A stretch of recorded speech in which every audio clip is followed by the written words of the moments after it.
바울 사도는 이방인의 사도로 특별히 부름을 받고 택함을 받은 사람이었습니다. 에베소 3장 8절에 모든 성도 중에 지극히 작은 자보다 더 작은 나에게 이 은혜를 주신 것은 측량할 수 없는 그리스도의 풍성함을 이방인에게 전하게 하시려고 말씀이 기록이 되어 있습니다. 바울 사도는 원래 예수 믿는 사람 잡아 가두고 죽이는데 최앞장선 사람이었습니다마는 하나님의 특별한 은혜로 강압적으로 이방인의 사도로 부름을 받았습니다. 바울 사도의 이 반전의 은혜를 도저히 잊을 수가 없어서 바울 사도는 자기는 가장 지극히 작은 자 중에서도 더 작은 자라고 고백을 하고 있습니다. 지극히 작다는 것은요, 가장 작다는 뜻인데 가장 작은 건 그것이 더 작은 자가 없다는 뜻입니다만은 바울 사도는 지극히 작은 자, 가장 작은 자보다도 더 작은 자라고 자신을 그렇게 낮추고 있습니다. 바울 사도처럼 위대한 사도가 없습니다. 왜 그가 위대하게 되었는가? 그의 학문, 그의 영성, 그의 리더십 그런 것도 작용이 있었습니다만은 바울 사도가 그렇게 위대하게 쓰임을 받았던 이유는 그의 겸손함에 있는 겁니다.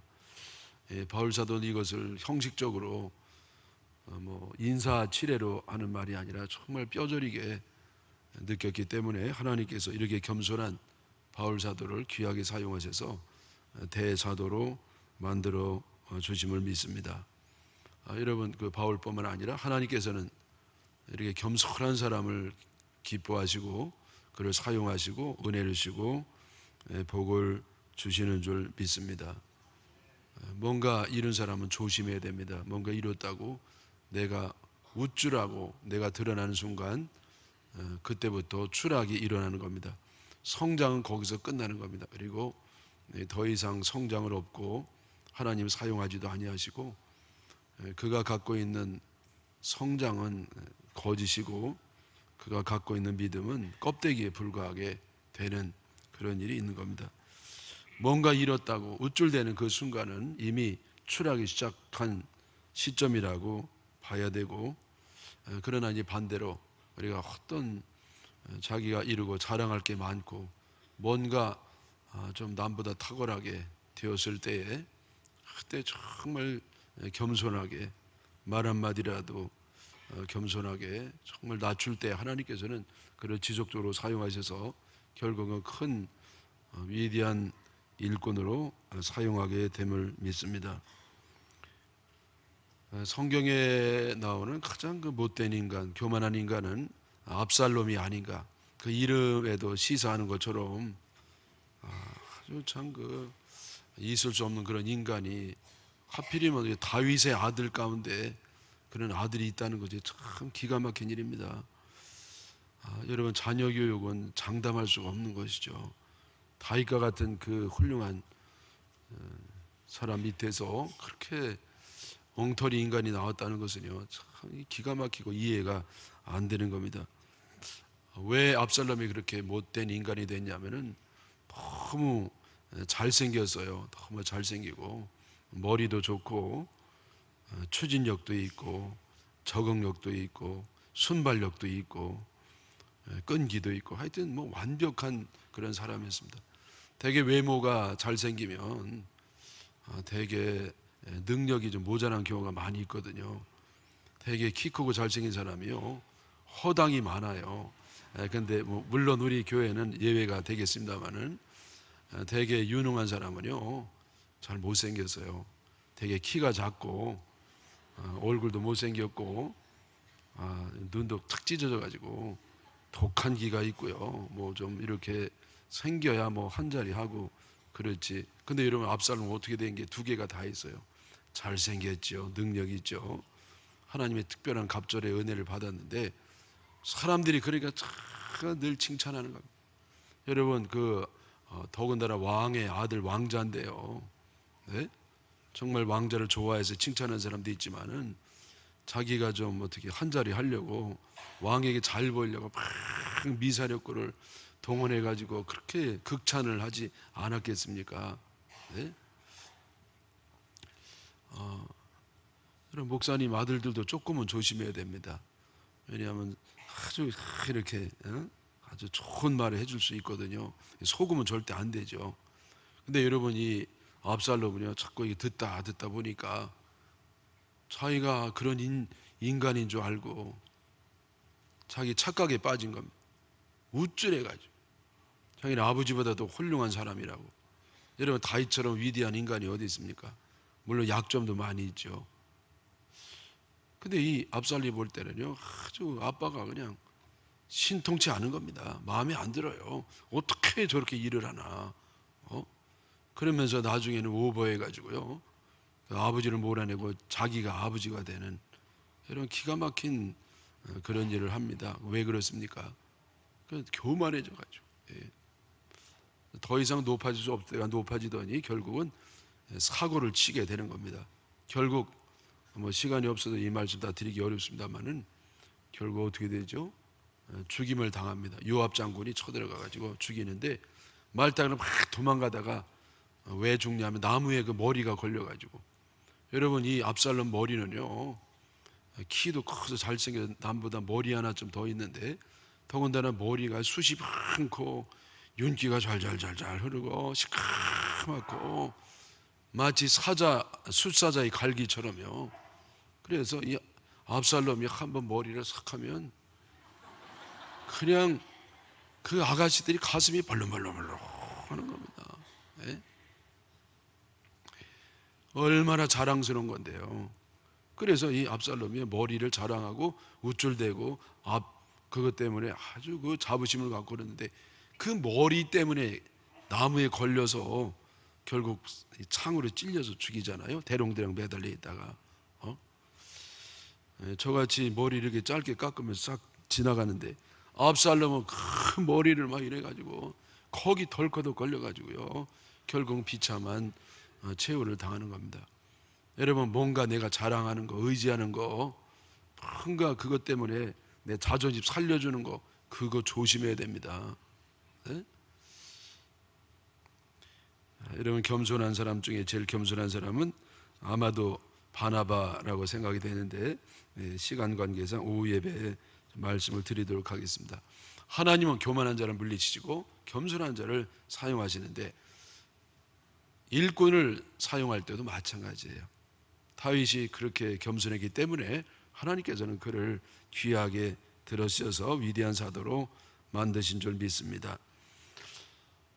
여러분 우리가 구원받기 위해서 두 가지 준비가 필요해요. 선행 조건이 두 가지가 있는데 물론 우리는 예수 그리스도를 믿기만 하면 구원을 받는데 그 전에 그 믿음이 진짜가 되기 위해서는 두 가지가 필요합니다. 하나는 뭐냐? 회개예요. 회개가 있어야 됩니다. 회개는 내가 작심하고 회개해야지 그게 아니에요. 회개는 뭐냐면은 자신을 있는 그대로 자신의 정말 진정한 모습대로 자신을 보는 겁니다. 하나님의 시각으로 자기를 보는 것이죠. 대개 사람들은요 자기에 대한 점수가 높아요. 남에 대한 점수는 짜고 하나님은 우리를 정확히 보는 겁니다. 이 한치의 오차도 없으시고 정확하게 봅니다. 근데 여러분 내가 나 자신을 정말 발견하면 내 있는 모습을 그대로 발견하면은요 견딜 수가 없어요. 왜냐하면은요 내가 기대했던 나보다 얼마나 형편없는지. 여러분 자기는 너무 비참한 존재가 되는 겁니다. 제일 무서운 게 자기를 발견하는 거예요. 여러분 자기를 발견하면은요 얼마나 참 처참하고 비참한지.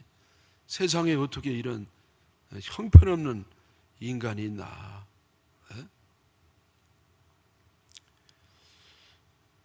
자신에 대한 아주 뼈아픈 성찰 그게 바로 회개입니다. 자신의 한계와 자신의 죄와 무능 때문에 좌절하고 절망하고 실망하고 도저히 자기를 용서할 수 없는 그런 존재라는 것을 깨닫는 거 이게 회개입니다. 눈물의 빵을 먹어보지 않는 사람은 인생을 논할 수 없다. 그런 말이 있는 것처럼 눈물로 하나님 앞에 자기의 그 뼈저린 한심한 모습 때문에 가슴을 치면서 눈물로 통곡하고 회개해보지 못한 사람은 참 신앙이 뭔지 알기가 너무 어렵습니다. 회개는 구원에 이르는 문이라는 말이 있습니다. 회개의 문을 통과해야 진정한 구원으로 들어가는 겁니다. 근데 회개하지 않고 믿음을 갖게 되면 담 넘어 들어가니까 도둑신앙이 돼서 결코 그 신앙이 제대로 안 되는 겁니다. 여러분, 우리가 왜 이렇게 오래 믿고 신앙으로 살려고 몸부림쳐도 제대로 안 되는가? 간단해요. 회개가 없어요. 회개가. 내가 교회 다닐 때부터 시작되는 게 아닙니다. 세례 받았다고 그때부터 시작되는 게 아니에요. 방언 받았다고 시작되는 거 아닙니다. 중직이 됐다고, 목사 안수를 받았다고 시작되는 게 아니에요. 언제 시작되느냐? 회개할 때 정말 자기의 이 형편없는 존재를 깨닫는 그때부터 신앙이 시작이 되는 겁니다. 그 다음에 두 번째 필요한 게 뭐냐면요, 갈망이에요. 갈망. 이렇게 형편없는 인간이 구원받을 길이 없다. 오직 하나님의 은혜만이, 하나님의 사랑, 하나님의 그 은혜만이 나를 살릴 수 있다고 하는, 그래서 은혜를 간절히 갈망하는, 여러분, 그것이 또 구원의 두 번째 선결 조건입니다.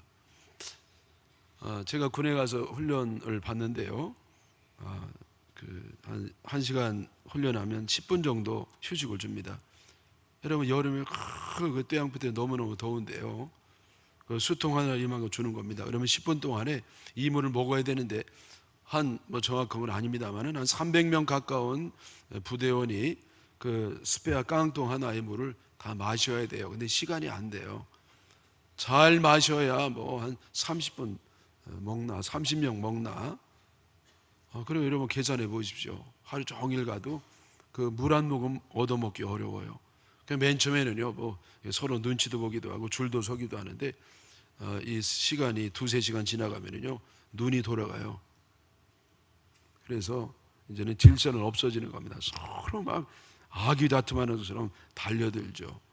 여러분, 저도요, 아주 점잖다면 둘째가 라면 서러운 사람이 돼가지고 다 양보했어요. 전 나이도 막 그래. 니들 먼저 먹어. 오후 되니까요, 머리가 돌아요. 눈이 도는 게 아니라. 그래가지고요, 먹어야 되겠다. 이 1년밖에 없습니다. 최면, 교양, 그건 개나 갖다 주라 그래요. 막 달려들어갑니다. 그랬더니 그 선임 하사가 이 새끼들 말이야, 줄 안 서 그냥 워카발로 막 달려드는데, 워카발로 막 하니까 이 헬멧이 막 나가는 겁니다. 그래도 막 달려들었어요.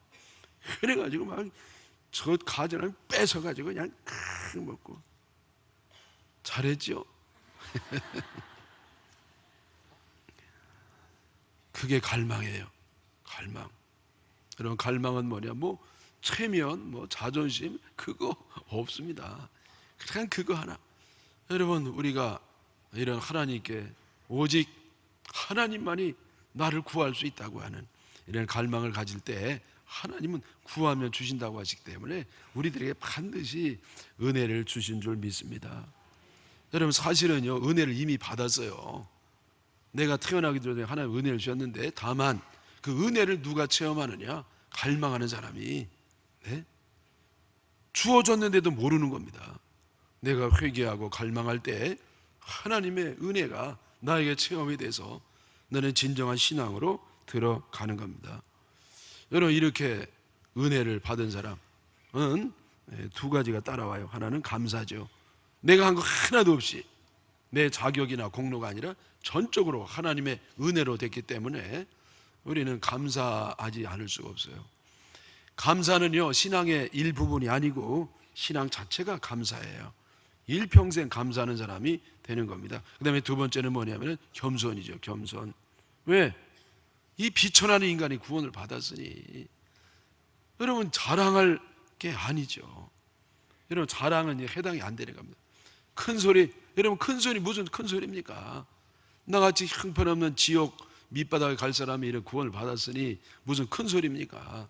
여러분, 정죄하지 않아요. 비판하지 않아요. 네? 여러분, 그런 그 상관없는 겁니다. 나같이 형편없는 죄인을 하나님이 웬일인지 사랑해 주시고 나를 구원해 주시고 아무 자격이나 공로도 없는 됐기 때문에 우리는 더 겸손하게 이 길을 가는 줄 믿습니다. 그래서 여러분 성경에 나오는 이 구원의 방법이 두 가지가 있어요. 두 가지. 하나는 뭐냐면은 구약의 유대인들이 추구했던 구원의 길인데 그것은 율법을 지킴으로 구원을 받겠다는 믿음이었습니다. 저들은 율법을 지킴으로 구원을 받고자 했습니다. 그러나 여러분 이거는 하나님의 뜻이 아니었습니다. 여기에 대한 설명이 로마서 10장 2절 이하에 나오는데 그들이 하나님께 열심이었으나 올바른 지식을 따른 것이 아니니라. 그들이 누굽니까? 유대인이죠. 유대인들이요 하나님께 열심은 틀림없어요. 열심히 믿었는데 그 믿음이 올바른 지식을 따른 것이 아니니라. 그 방법이 잘못된 거예요. 저들이 이 구원을 받고자 열망했던 것은 틀림없는 사실이지만은 그러나 올바른 지식, 하나님의 뜻에 따른 것이 아니라 자기네들의 왜곡된 지식을 가지고 구원을 받으려고 애썼기 때문에 소용이 없는 겁니다. 하나님의 의를 모르고 하나님 뜻을 몰랐죠. 자기 의를 세우려고 힘썼다 그랬습니다. 그래서 여러분 의가 두 가지예요. 의, 하나님의 그 뜻이 나타나는데 율법으로 말미암는 의가 있고 믿음으로 말미암는 의가 있어요. 구약시대 유대인들은 율법을 철저히 지킴으로써 구원을 받고자 했지만은 그것은 하나님의 뜻을 따른 게 아니었어요. 자기네들의 자기 열심으로 자기 의로 썼기 때문에 아무리 애를 써도 구원받을 수가 없었습니다. 이제는 새로운 하나님의 의가 나타나는데 이전에 몰랐던 겁니다. 그게 바로 믿음으로 말미암는 의예요. 믿음으로 구원받는 거, 행위로 구원받는 게 아니라 생각의 전환으로 구원을 받는 겁니다. 하나님의 은혜를 믿는 거죠. 여러분 믿음이라니까 힘주는 거 아니에요. 믿음은요 가만히 기다리는 겁니다. 믿음은 뭐냐? 하나님의 은혜를 받는 그릇입니다. 비 올 때 그릇만 갖다 대는 것처럼 여러분 우리는 하나님의 은혜를 받기만 하면 되는 겁니다. 예? 여러분 이 다른 종교와 기독교의 차이점이 이 두드러진 특징이 뭐냐? 바로 이 점입니다. 여러분 잘 들으세요. 모두 구원받는 목표는 같은데 구원받는 길이 여러 가지가 있는 것처럼 우리가 구원받는 길도 여러 있을 수 있지 자기 종교에 충실하면 돼. 여러분 이것은 다원주의예요. 성경에 위배되는 그런 사상입니다. 나는 길이요 진리요 생명이니 나로 말미암지 않고는 아버지께로 올 자가 없느니라. 오직 예수님을 통해서만이 우리는 구원을 받고 하나님 의에 이룰 수 있고 이 은혜 가운데에 거하게 됨을 믿습니다. 그래서 여러분 이 은혜는 은혜를 통해서 구원받는다고 하는 구약시대에는 감춰져 있었어요. 비밀이었죠. 여러분 비밀은 뭡니까? 감춰져 있다는 거예요. 비밀은 감춰져 있어요. 근데 계시가 뭐냐? 계시는요 감춰온 것을 드러내는 겁니다. 우리가 몰랐던 것을 주님의 특별한 은혜로 알게 하시는 겁니다. 커튼이 쳐 있으면 안 보이잖아요. 가려서 커튼을 걷으면 보이는 것처럼 우리의 그 비밀스러운 커튼을 주님이 걷어주셔서 하나님의 계시로 우리가 깨닫게 되는 겁니다. 3장 3절에 곧 계시로 내게 비밀을 알게 하신 것은 내가 먼저 간단히 기록함과 같다. 이 바울 사도의 말씀이잖아요. 하나님이 계시를 먼저 주신 겁니다. 그리고 그 계시로 비밀을 드러내 주시고 바울은 이것을 깨닫게 되는 겁니다. 4절 그것을 읽으면 내가 그리스도의 비밀을 깨달은 것을 너희가 알 수 있으리라. 여러분 눈을 뜬다고 보는 건 아닙니다. 눈 뜬다고 안 보여요. 여러분 깜깜한 밤중이나 깜깜한 완전히 폐쇄된 공간 속에서는 눈을 아무리 햇대 왕두루 숲하냐 크게 떠도 안 보이는 겁니다. 언제 보이느냐? 빛이 들어와서 빛이 들어와 있을 때 눈 뜨면 보이는 겁니다. 하나님의 계시로 우리들에게 은혜의 빛을 주시고 바울 사도가 그걸 깨달음으로써 영안이 열려서 그 비밀을 보게 되는 겁니다. 여러분 이 비밀이 뭡니까? 비밀은 바로 율법을 행함으로가 아니라 하나님의 은혜를 믿음으로 구원을 받는다고 하는 거. 이것이 감추었던 것인데 이제는 사도라든지 바울을 통해서 드러났다는 겁니다.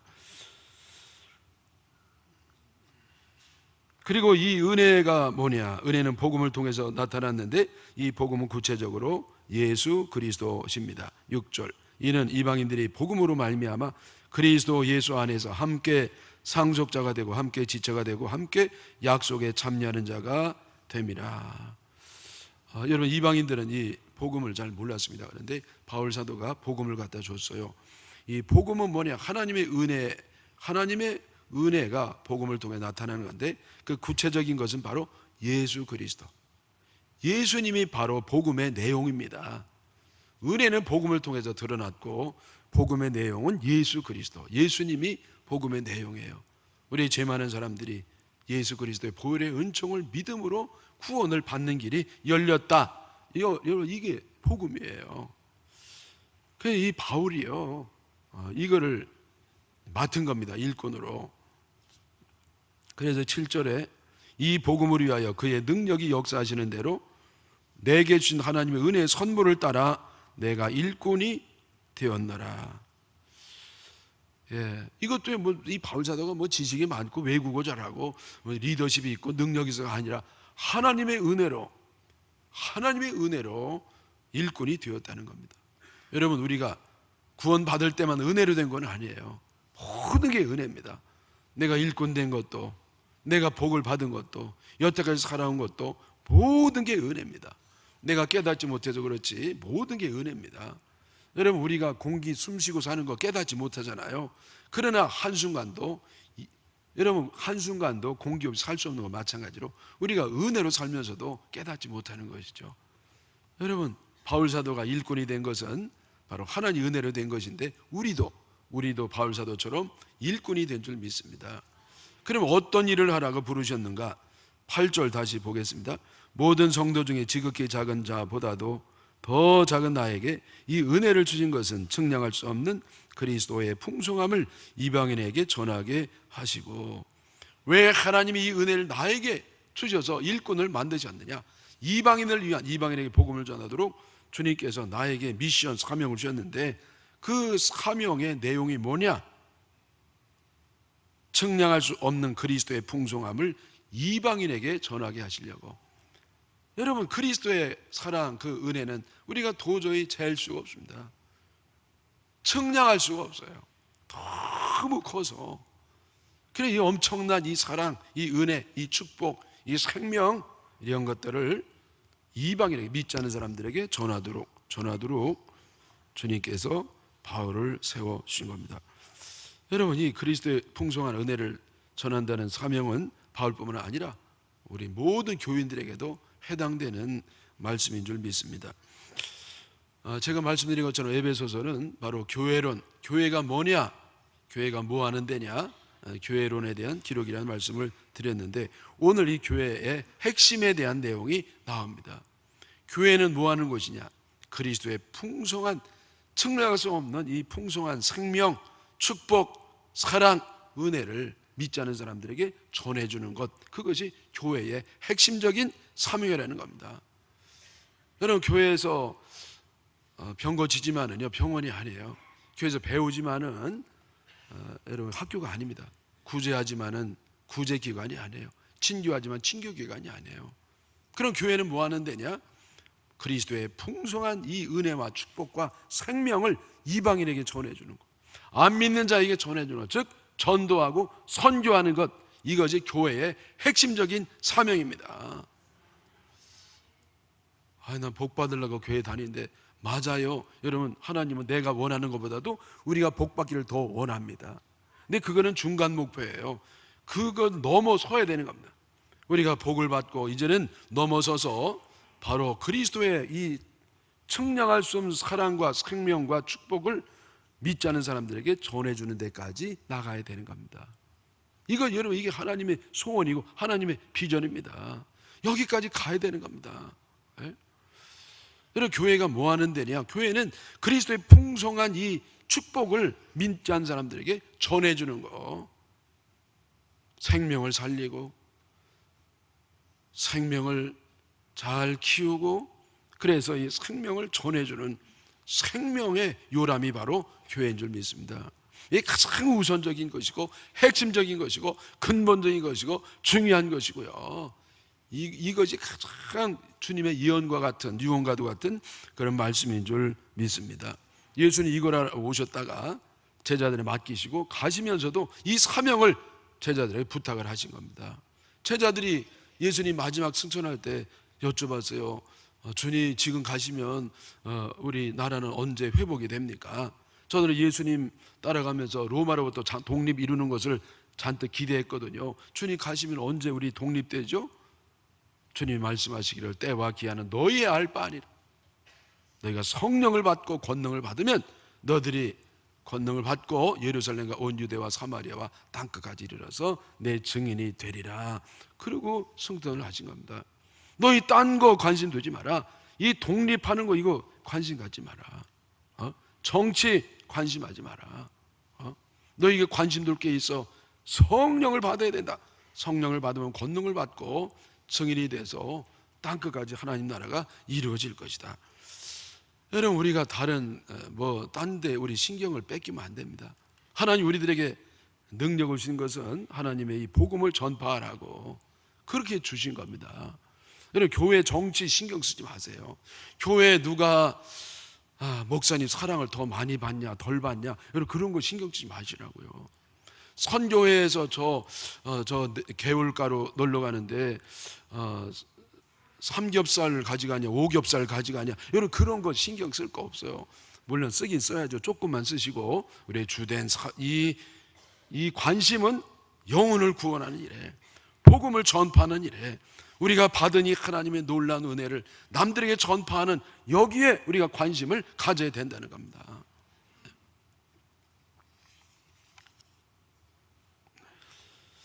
여러분 예수님의 비유 가운데 세 가지가 연속으로 나오는 것은요 우리가 정말 관심을 가지고 들어야 됩니다. 세 가지 내용은요 세 가지 내용이 아니라 한 가지 내용에 대한 세 개의 강조예요. 잃은 돈 비유, 잃은 양 비유, 잃은 아들 비유.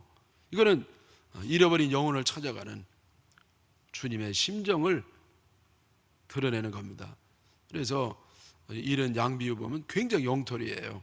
왜냐하면 99마리를 그 목자가 들에 두고 한 마리 잃은 양을 향해서 헤매 나갑니다. 그리고 이건 바보 같은 짓.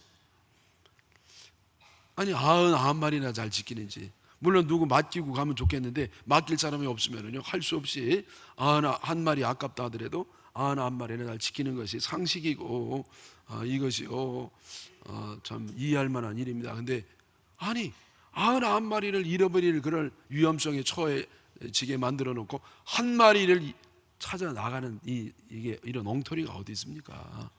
예? 그게 하나님 심정이라는 거예요.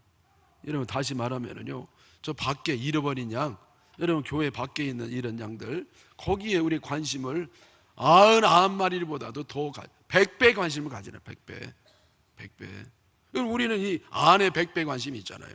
네? 여러분 교회 오래 다니시지만은 한 가지만은 못하는 분이 굉장히 많아요. 한 가지가 뭐냐 전도예요.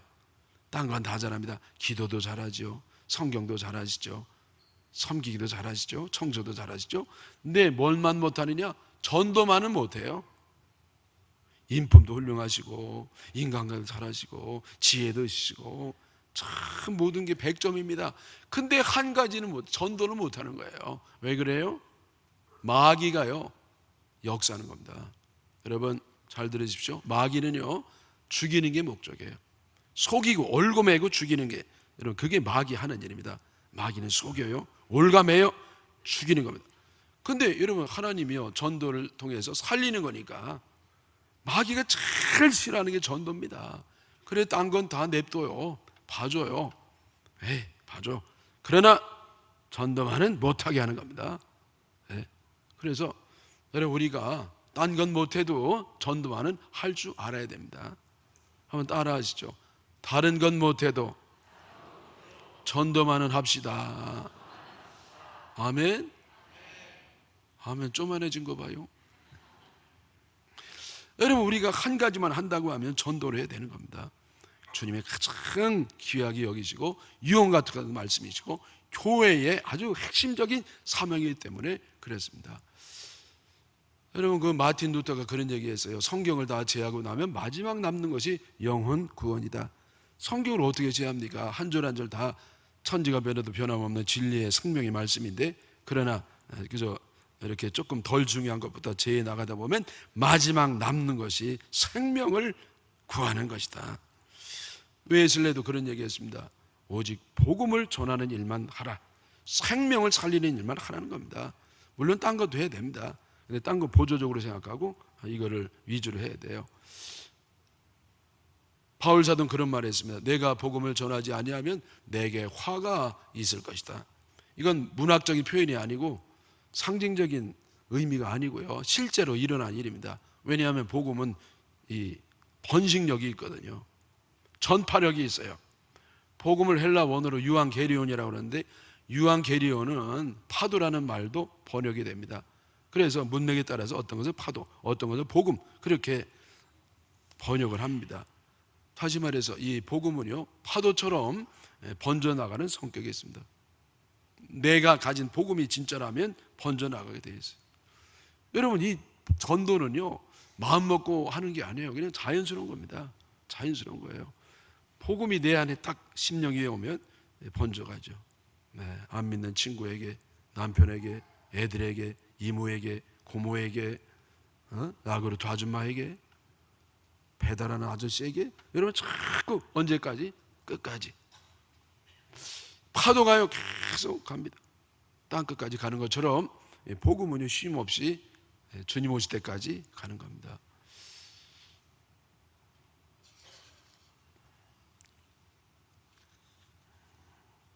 사랑하는 여러분, 아들을 잃으면요, 아들의 비유, 아들을 잃으면 아무것도 못합니다. 오직 아들 찾는 일, 그것이 유일한 일이 되는 겁니다. 아들 찾기 전에는 평안이 없습니다. 사는 의미도 없습니다. 놀러도 못 갑니다. 먹어도요, 맛을 몰라요. 자도 자는 게 아니에요. 이사도 못 가고 풀도 못 꺼요. 왔다가 나를 거부하는 건가? 그래서 늘 키고 자야 됩니다. 여러분, 아들 잃어버리면 그게 유일한 일이 되는 겁니다. 하나님의 심정입니다. 우리가 하나님 심정을 가지고 이 교회의 핵심적인 이 사명을 잘 감당하시기를 축원합니다. 제가 어렸을 때요, 좀 큰 실수를 한 적이 있습니다.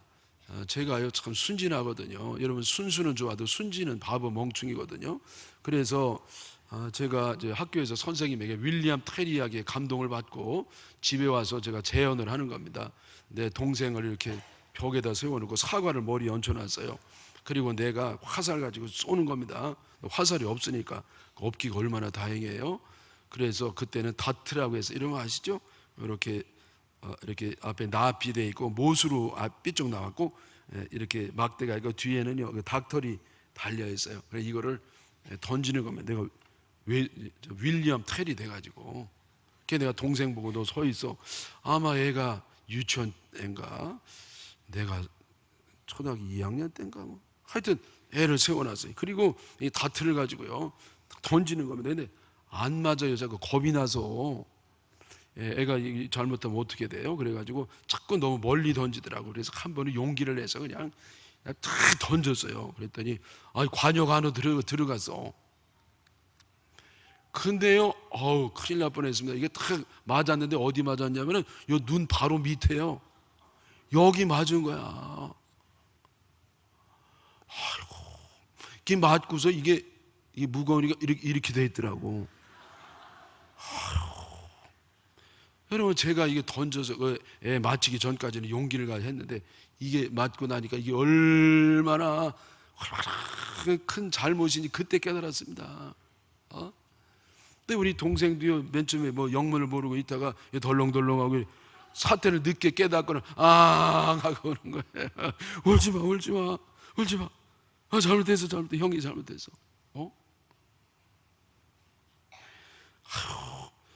또 쓰라고 할 때 그냥 도망가지, 왜 서가지고. 그냥 동생이 원망스럽기도 하고 말해요. 그냥 막 동생을 막 덜내고, 그래서 내가 이걸 잡고서요, 싹 빼는데 뿅 하더니 빠지더라고. 근데 구멍이 떡 나는 거요. 근데 여기 거기 피가 고여가지고 쑥 흐르는 겁니다. 제가 막 거기를 종이를 갖다 막 누르고 그랬어요. 그랬더니요, 밖에서 발자국 소리가 나는 겁니다. 어디서 늘 듣던 발자국인데 어느 발자국이냐? 우리 아버지 발자국 소리가 나요. 보통 밤 늦게 오시는데 그날따라요 낮에 오신 거예요. 아이고, 그래가지고 난 이제 죽었습니다. 그 전에 아버지한테 지금도 왜 맞았는지 이유도 모르는 게 많은데 이게 맞아 죽게 생겼거든요. 그러니까 애 죽일 뻔했다고, 아니면 애꾼을 만들 뻔했다고 그래가지고 도망갔습니다. 그 길로 도망가서 가출을 했는데요. 여러분, 가출에 뭐 갈 데가 있나요? 그래서 그냥 집 주변에 거기 공원을 왔다 갔다 하고, 특별히 빵집 주변을 많이 서 있었어요. 왜냐하면 그 김이 모락마락 맛있는 냄새 나는데 점심도 굶었죠, 저녁도 굶었죠. 해는 져서 어두운데 여러분 얼마나 처량하고 불쌍한지 내가 나를 생각해도 집에 가면 벌써 이 먹을 때가 지나가지고요 맛있게 먹는 나는 이게 뭐냐, 얼마나 슬프고 또 외로운지. 근데 집에 가면 마저 죽을 것 같고, 그러다가 용기를 냈습니다. 그래도 가야 되겠다.